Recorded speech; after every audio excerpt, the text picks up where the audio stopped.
வணக்கம். அமரர் கல்கியின் பொன்னியின் செல்வன் பாகம் 2 சுழற்காற்று. அத்தியாயம் 1 பூங்குழலி. அந்தி நேரம் அமைதி பெற்று விளங்கியது. கோடிக்கரையின் ஓரத்தில் கடல் அலை அடங்கி ஓய்ந்திருந்தது. கட்டுமரங்களும் படகுகளும் கரையை நெருங்கிக் கொண்டிருந்தன. கடலில் இரை தேடச் சென்ற பறவைகள் திரும்பி வந்து கொண்டிருந்தன. கரையில் சிறிது தூரம் வெண்மணல் பறந்திருந்தது. அதற்கப்பால் வெகு தூரம் காடு படர்ந்திருந்தது. காட்டு மரங்களின் கிளை ஆடவில்லை, இலைகள் அசையவில்லை. நாலா பக்கமும் நிசப்தம் நிலவியது. செங்கதிர்தேவன் கடலும் வானும் கலக்கும் இடத்தை நோக்கி விரைந்து இறங்கிக் கொண்டிருந்தான். மேகத்திரள்கள் சில சூரியனுடைய செங்கதிர்களை மறைக்க பார்த்து தாங்களும் ஒளி பெற்று திகழ்ந்தன. கரை ஓரத்தில் கடலில் ஒரு சிறிய படகு மிதந்தது. கடலின் மெல்லிய அலைப்பூங்கரங்கள் அந்த படகை குழந்தையின் மணி தொட்டிலை ஆட்டுவது போல் மெல்ல மெல்ல அசைத்தன. அந்த படகில் ஒரு இளம் பெண் இருந்தாள். அவளை பார்த்ததும் சேந்தன் அமுதன் தன் மாமன் மகளை குறித்து வர்ணனை செய்தது நமக்கு நினைவு வருகிறது. ஆம், அவள் பூங்குழலியாகத்தான் இருக்க வேண்டும். பெயருக்கு தகுந்தாற்போல் இவள் கூந்தலில் ஒரு தாழம்பூவின் இதழ் அழகு பெற்று திகழ்ந்தது. நீண்ட கரிய கூந்தல் சுருண்டு சுருண்டு விழுந்து அவளுடைய கடைந்தெடுத்த தோள்களை அலங்கரித்தன. கடல் அலைகள் கரையில் ஒதுக்கும் சங்குகள், சிப்பிகள் முதலியவற்றை ஆரமாக்கி அவள் அணிந்து கொண்டிருந்தாள். ஆனால் இவையெல்லாம் அவளுடைய மேனியில் பட்டதனால் தாங்களும் அழகு பெற்றனவே அன்றி அவளை அலங்கரித்ததாக சொல்ல முடியாது. அழகே ஒரு வடிவம் தாங்கி வந்தால் அதற்கு எந்த ஆபரணத்தை கொண்டு அழகு செய்ய முடியும்? பூங்குழலி படகில் உய்யாரமாக சாய்ந்து கொண்டு பாடினாள். அவளுடைய கானத்தை கேட்பதற்காகவே கடலும் அலையடங்கி ஓய்ந்திருந்தது போலும். அதற்காகவே காற்றும் வீசி அடிக்காமல் மெல்ல மெல்ல தவழ்ந்து வந்தது போலும். தூரத்தில் தெரிந்த காட்டு மரங்களும் இலை அசையாமல் நின்று அவளுடைய கானத்தை கவனமாக கேட்டன போலும். வானமும் பூமியும் அந்த கானத்தை கேட்டு மதிமயங்கி அசைவற்று நின்றன போலும். கதிரவன் கூட அந்த கானத்தை முன்னிட்டே மூளை கடலை அடைந்து மூழ்கி மறையாமல் தயங்கி நிற்கின்றான் போலும். தேனில் குழைத்து வானில் மிதந்து வந்த அப்பாடலை சற்று செவி கொடுத்து கேட்கலாம். அலைக்கடலும் ஓய்ந்திருக்க அகக்கடல்தான் பொங்குவதேன்? நிலமகளும் துயிலுகையில் நெஞ்சகந்தான் பதைப்பதுமேன்? காட்டினில் வாழ் பறவைகளும் கூடுகளை தேடினவே. வேட்டு வரும் வில்லியரும் வீடு நோக்கி ஏகுவரே. வானகமும் நானிலமும் மோனமதில் ஆழ்ந்திருக்க மான்விழியால் பெண்ணொருத்தி மனத்தில் புயல் அடிப்பதுமேன்? வாரிதியும் அடங்கி நிற்கும் மாருதமும் தவழ்ந்து வரும் காரிகையால் உழந்த நிலை காற்று சுழன்றடிப்பதுமேன்? அந்த இளமங்கையின் உள்ளத்தில் அப்படி என்ன சோகம் குடிக்கொண்டிருக்குமோ தெரியாது. அவளுடைய தீங்குரலில் அப்படி என்ன இன்ப வேதனை கலந்திருக்குமோ தெரியாது. அல்லது அப்பாடலில் சொற்களோடு ஒரு வேளை கண்ணீரை கலந்துதான் பாடலை அமைத்து விட்டார்களோ? அதுவும் நாம் அறியோம். ஆனால் அந்த பாடலை அவள் பாடுவதை கேட்கும்போது நமக்கு நெஞ்சம் விம்மி வெடித்து விடுவது போன்ற உணர்ச்சியேனோ உண்டாகிறது. பூங்குழலி கானத்தை நிறுத்தினாள். படகின் துடுப்பை 4 தடவை வெளித்தாள். படகு கரை அருகில் வந்து சேர்ந்தது. பூங்குழலி படகிலிருந்து துள்ளி குதித்து கரையில் இறங்கினாள். படகை கரையில் இழுத்து போட்டாள். கரையில் சில கட்டுமரங்கள் கும்பலாக கிடந்தன. அவற்றின் மீது படகு சாய்ந்து நிற்கும்படி தூக்கி நிறுத்தினாள். சாய்ந்து நின்ற படகில் தானும் சாய்ந்து கொண்டு ஒரு முறை சுற்றுமுற்றும் பார்த்தாள். அதோ கலங்கரை விளக்கின் உச்சி மண்டபத்தில் தீ மூட்டியாகிவிட்டது. தீ ஜுவாலை விட்டு எரிகிறது. இனி இரவெல்லாம் அந்த ஜோதி எரிந்து கொண்டிருக்கும். கடலில் செல்லும் மரக்கலங்களுக்கு அது அருகில் நெருங்க வேண்டாம் என்று எச்சரித்து கொண்டிருக்கும். கோடிக்கரை ஓரத்தில் கடலில் ஆழமே கிடையாது. கட்டுமரங்களும் சிறிய படகுகளும் தான் அந்த பகுதியில் கரை ஓரமாக அணுகி வரலாம்.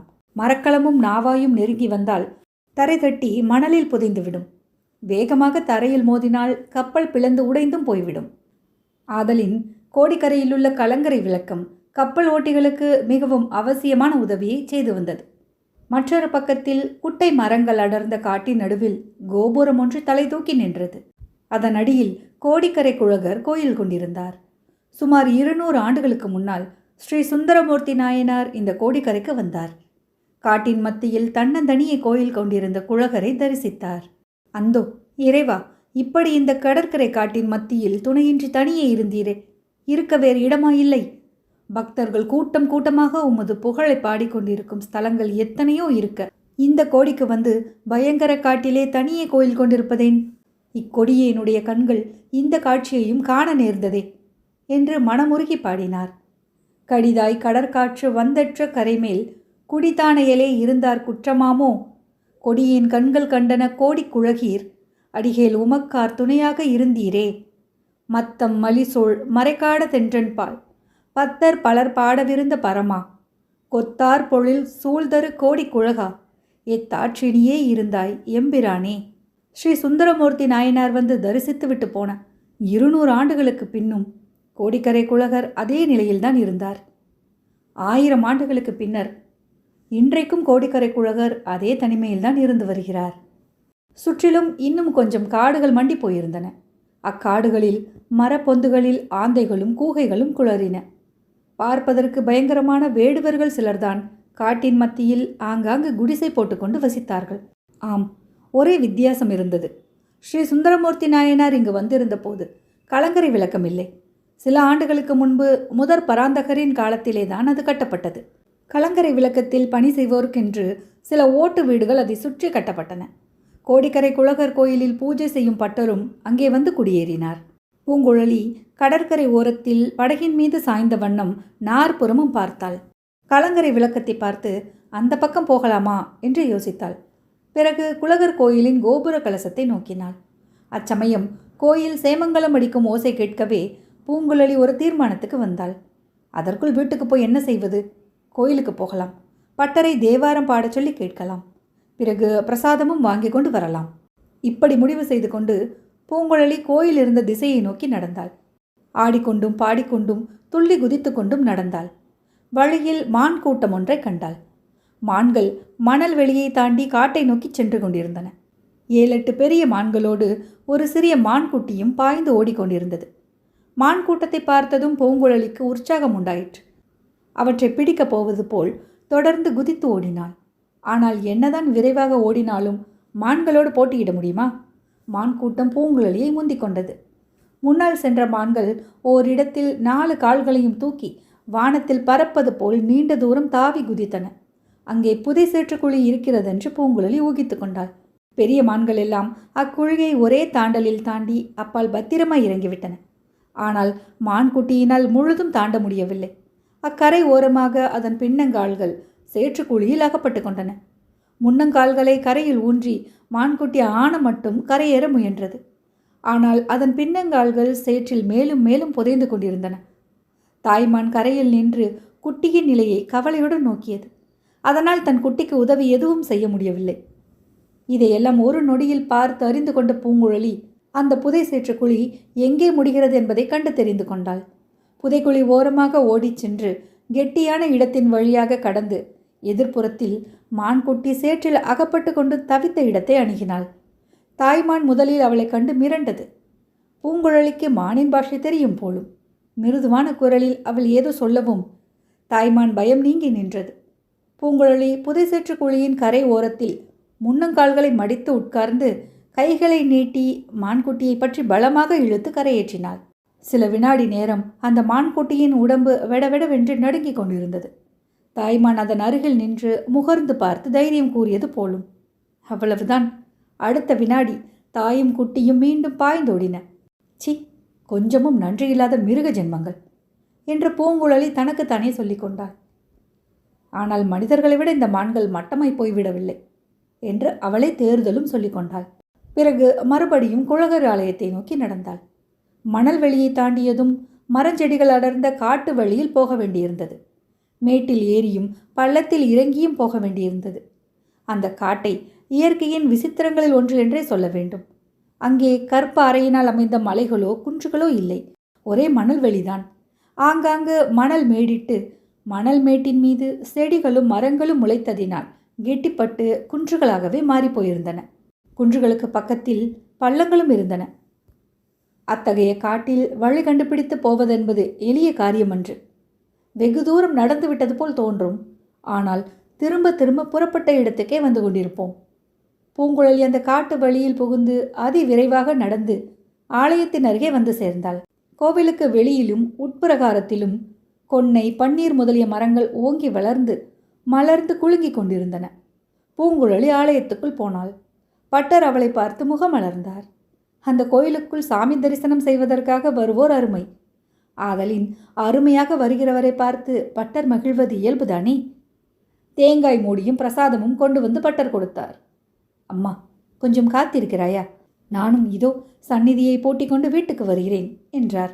இருட்டிய பிறகு அந்த காட்டு வழியில் செல்வது கொஞ்சம் சிரமமான காரியம்தான். ஆனால் வழிகாட்டுவதற்கு பூங்குழலி இருந்தால் கவலையே கிடையாது. இருக்கிறேன் ஐயா, எனக்கு அவசரம் ஒன்றுமில்லை. மெதுவாக கோயில் கைங்கரியங்களை முடித்துக்கொண்டு புறப்படுங்கள் என்று பூங்குழலி கூறிவிட்டு கோயில் பிரகாரத்துக்கு வந்தாள். மரக்கிளை ஒன்றை பிடித்துக்கொண்டு பிரகாரத்தின் மதில் சுவரின் மேல் தாவி ஏறினாள். மதில் மூலையில் நந்தி பகவானுடைய பெரிய சிலை ஒன்று அமைக்கப்பட்டிருந்தது. அந்த சிலை மீது சிறிது சாய்ந்த வண்ணம் மதில் மீது காலை நீட்டி படுத்தாள். தேங்காய் முடியை பல்லினால் சுரண்டி சாப்பிடத் தொடங்கினாள். நாலாபுறமும் இருள் சூழ்ந்து வரும் விசித்திரத்தை பூங்குழலி பார்த்து கொண்டே இருக்கையில் குதிரையின் காலடி சத்தத்தை கேட்டாள். சத்தம் வந்த வழியே ஆவலுடன் பார்த்து கொண்டிருந்தாள். குதிரை காலடியின் சத்தம் அவளுடைய உள்ளத்தில் ஏதேதோ பழைய ஞாபகங்களை எழுப்பி அவளை கனவுலோகத்துக்கு கொண்டு போயிற்று. எங்கிருந்தோ இனந்தெரியாத ஒரு துக்கம் வந்து நெஞ்சை அடைத்தது. வருகிறது யாராய் இருக்கக்கூடும்? யாராய் இருந்தால் நமக்கென்ன கவலை? கொஞ்ச காலமாக புது ஆட்கள் வருகிறதும் போகிறதும் அதிகமாய்த்தான் இருக்கிறது. ராஜாங்க காரியமாக வருகிறார்களாம், போகிறார்களாம். நேற்றைக்கு கூட 2 பேர் வந்திருந்தார்கள். அவர்களை பார்ப்பதற்கு அருவருப்பாய் இருந்தது. அண்ணனை படகு வலிக்கச் சொல்லி ஈழத்துக்கு சென்றார்கள். பணமும் நிறைய கொடுத்தார்கள். அவர்களுடைய பணத்திலே இடி விழட்டும். யாருக்கு பணம் வேண்டும்? பணத்தை வைத்துக்கொண்டு இந்த நடுக்காட்டில் என்ன செய்வது? ஆனால் அண்ணனுக்கும் அண்ணிக்கும் பணம் என்றால் ஒரே ஆசை. எதற்கோ தெரியவில்லை. சேர்த்து சேர்த்து புதைத்து வைக்கிறார்கள். குதிரை காலடி சத்தம் இதோ அருகில் நெருங்கி வருகிறது. ஒரு குதிரை அல்ல, 2 குதிரைகள் வருவது போல் தோன்றுகிறது. இதோ அவை தென்படுகின்றன. பள்ளத்திலிருந்து மெல்ல மெல்ல மேட்டின் மேல் ஏறி வருகின்றன. நெடுந்தோறும் பிரயாணம் செய்து களைத்து போன குதிரைகள். ஒவ்வொரு குதிரை மீதும் ஒரு ஆள் வருகிறான். முதலில் வருகிற குதிரை மேல் வருகிறவன் வாலிப பிராயத்தவன். பார்க்க லட்சணமாக இருக்கிறான். வாட்டசாட்டமாகவும் இருக்கிறான். முகத்தில் கம்பீரம் இருக்கிறது. ஆனால் அவளுடைய இருதய அந்தரங்கத்தில் குடிக்கொண்டிருக்கும் அந்த இன்னொரு முகத்தின் அழகும் கம்பீரமும் எங்கே? இவனுடைய முகம் எங்கே?